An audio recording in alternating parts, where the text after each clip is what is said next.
اجتمع المكتب الوطني ديال الجمعيه الدوليه لمحاربه الرشوه وقرر انه كيخلق ان اوتر بري اللي كيكرم به شخصيه اخرى. الشخصان اللي وقع عليهم الاختيار هما عبد الرحيم براده pour le prix spécial de la transparency وشكل الكيماوي pour le prix de l'intégrité. هو انه الناس اللي كيضيفونا في هذه المؤسسه خبرونا بان عندهم اكراهات اللي كتجعلهم ما يقدوش يسمحوا لنا اننا نديروا لا سيريموني اللي كنا معولين اننا نديروها بهذه المناسبه.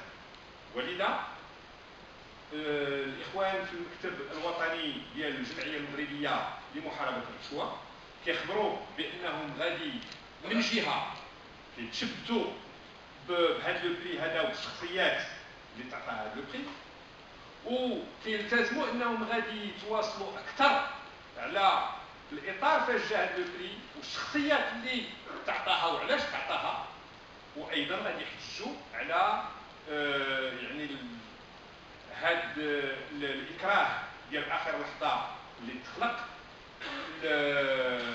علما ان المكتب ديال الترانسبارنسي كيذكر بان هذا حتى هو كيمكن يكون من مثبط اللي كتحاول بعض الجهات توضعوه في الطريق ديال محاربه الرشوه، كيمكن يكون مناسبه للمزيد من الكفاح في مواجهتها وعبر الاعتزاز برموزها وبالمكافحين من اجل محاربه كل اشكال الفساد في هذا البلد.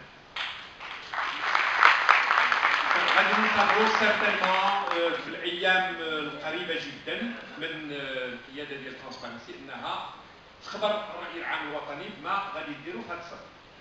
هذا ما كيمنعش اننا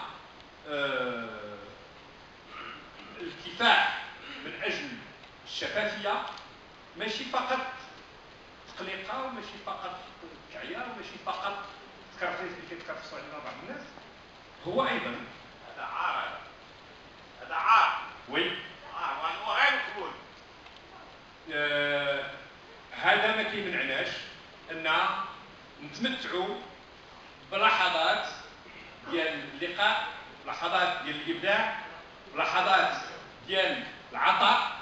كنتمناو انكم تمتعوا معنا كاملين بالبرنامج اللي سطر لهذه الامسيه. غادي نتصنتوا اولا لسليم العقيلي